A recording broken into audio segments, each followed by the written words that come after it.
இது நேத்து நைட் எடுத்த வீடியோ. நைட்டு டிஃபனுக்கு வந்து தக்காளி சாம்பாரும், அப்புறம் இட்லியும் தான் ஊத்திக்கலான்னு எல்லாம் ரெடி பண்ணிட்டு இருந்தேன். சரி நம்ம வேலையெல்லாம் பார்த்துக்கிட்டே அப்படியே குட்டி ஸ்டோரியும் கன்டின்யூ பண்ணுவோமா? எல்லாரும் மறக்காம ஹாய் சொல்லிரணும். சரியா?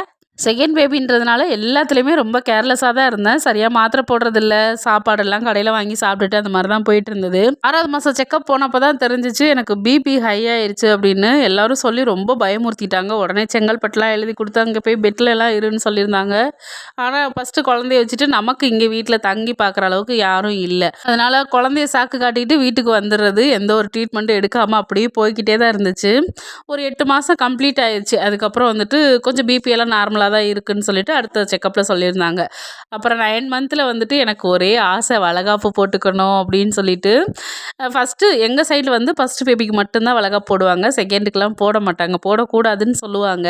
எனக்கு வந்துட்டு 2வது வளகாப்பு போட்டுக்கணும் ரொம்பவே ஆசையாவே இருந்துட்டு இருந்துச்சு. என் ஃப்ரெண்டு கிட்ட, அப்புறம் என் தங்கச்சிட்டலாம் சொல்லிக்கிட்டே இருப்பேன். இந்த மாரி ஆசையா இருக்கு எனக்கு அப்படின்ட்டு. அப்புறம் வந்து என் ஃப்ரெண்டு சொன்னா, "ஒரு நல்ல நாள் பார்த்து உனக்கு வந்து நான் வளையல் மட்டும் வாங்கிட்டு வந்து போட்டு விடுறேன்" அப்படின்ட்டு. என்னோட ஆசை நிறைவேறுச்சா இல்லையா அப்படின்றத நெக்ஸ்ட் வீடியோல பார்க்கலாம். மீண்டும் சந்திப்போம். டாடா!